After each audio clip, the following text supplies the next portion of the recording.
I'm gonna give you the best exercise that you can use for mobility, dynamic trunk control, and leg strength. And we're gonna start right.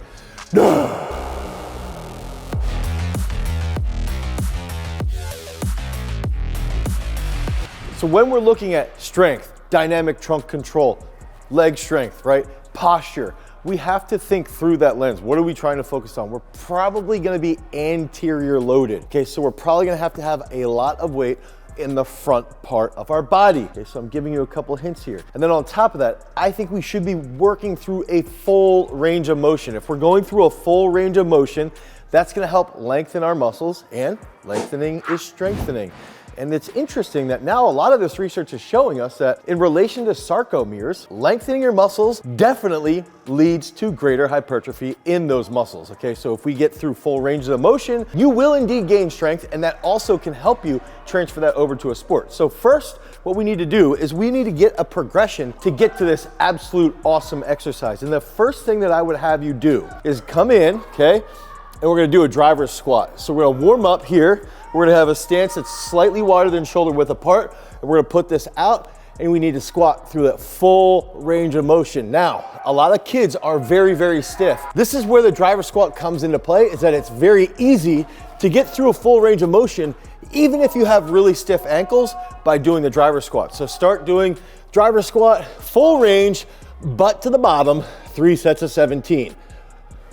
Now, remember, we need to be training that trunk, upper back, through a full range of motion. We started with that driver squat. When we were doing the driver squat, our posture was really, really stout. And so as we work through these progressions, we wanna feel our abs, we wanna feel our mid back, our upper back, and we wanna feel our knees tracking very well and our full foot grounded on the ground. So the next one is going to be a high goblet squat. So I actually like to have this where my chin is almost right on the dumbbell, okay? Right on that dumbbell handle. And I'm gonna hold this, and so it's gonna be a little bit lighter. And I wanna stay as upright as I can by having that, I just felt a little bit tightness in my hip, by having that dumbbell handle right below my chin, okay? Here, try back up. And I wanna stay as upright as possible. And I'm holding my elbows here, almost to let that dumbbell rest on my elbows. So I'm here. Ooh, I can feel that even in my lats a little bit. One more. Now, this is that second progression from the driver squat. So right here, you could go just 2 sets of 7 because we're gonna build into another great exercise. Now, the next exercise, you can pick the grip that you want. I would recommend getting a clean grip, but if you're someone like me who's got really tight elbows and lats and wrists and you're old and you don't feel like doing that, you can do a bodybuilder grip, which is just going to be getting set here. Okay, so we're gonna do a front squat, and I want to do this with the bar, just the bar. So if I get set here and I get into that bodybuilder position, I want minimal amount of hands on the bar, minimal, because of what we're gonna be doing after this. Remember, this is a progression, so we're going driver squat, goblet squat. Now we're into this position. We wanna be as upright as possible, nice and controlled, and if I'm leaning forward, I'm gonna be able to feel the bar actually come forward onto my elbows. I wanna feel like the bar is just slightly pushing into my esophagus, okay? A slight uncomfortable feeling there. Butt goes back. One more. So I would say hit this for like 2 sets of 5, and then that's gonna take us into one of the absolute best exercises that you can use to build that dynamic trunk control and that leg strength. Okay, so this progression, driver squat, dumbbell goblet, that high position, front squats. Okay, that was just with a bar. You don't need to load it because now we're gonna actually load this next movement. The next movement is going to be the zombie squat, okay?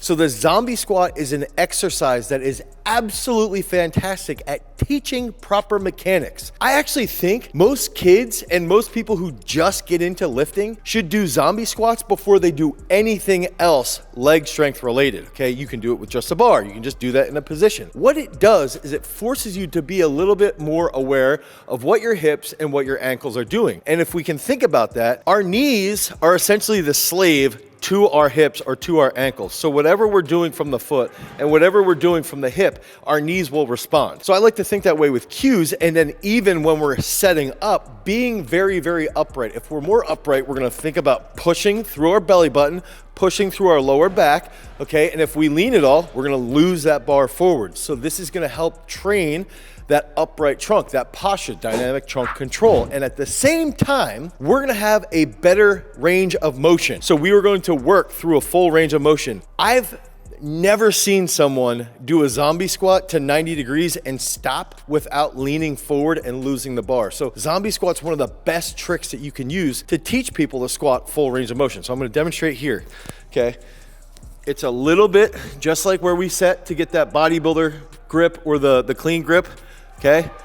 I wanna be as upright as possible here, and I'm gonna hold my hands out. I can't do that because I have my mic. A little wider than shoulder width apart with my feet, and I like my toes out just a hair. Okay, I'm here, nice and controlled, up fast. Okay, and I actually like to think about driving up from my shoulders. If I want to add a little bit of a bounce, I can. Oh, I just rocked forward. So that's actually a great example where I rocked forward, the bar came forward a hair. I was up on my toes just a little bit. This is not even that heavy, but I was listening to the throwers scream in the front room, thinking about what they're doing right now, and I lost my focus. So that's a great example of what the zombie squat can do for your athletes, is that they have to be focused on their mechanics. I recommend doing this once a week. You do 5 sets of 5, okay? You can do one day where you do 3 sets of 5, with a zombie squat, and then 2 sets of 12 with a back squat. And I wanna throw in a little nugget here. Piros Dimas, who's a 3-time Olympic champion, 1-time Olympic bronze medalist, and a very good friend of mine, once told me that one of the best ways to fix your actual posture and to even improve your jerks, if you're doing jerks for sports performance or for actual weightlifting, is to hammer zombie squats until you can get your zombie squat just in line with your max front squat. So use that little nugget to improve your overall training. And if you guys need help with your training, make sure you head over to peakstrength.app. You're gonna get an app in your pocket that's gonna help you be more accountable. You're gonna be able to record what you're doing in training. You're gonna be able to focus on your rest times, and it's gonna be periodized based off of your needs and your goals. Because remember, freaks, if you wanna become a champion, you've always gotta cultivate your power. Peace.